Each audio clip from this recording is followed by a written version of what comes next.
Now on to a subtopic, double consonant. In the Korean language, there are 5 double consonants that can appear in the initial position of a syllable.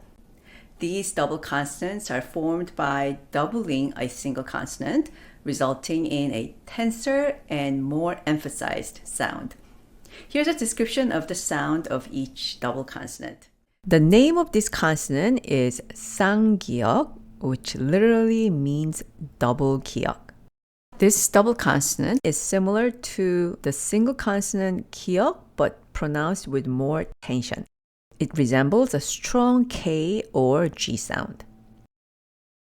The next double consonant is 쌍디귿 or double 디귿, and it's tensor version of the single consonant 디귿. It's pronounced like a strong D or T sound.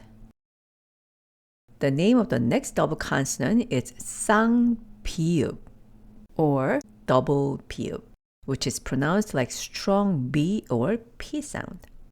This double consonant is a tensor version of the single consonant 비읍.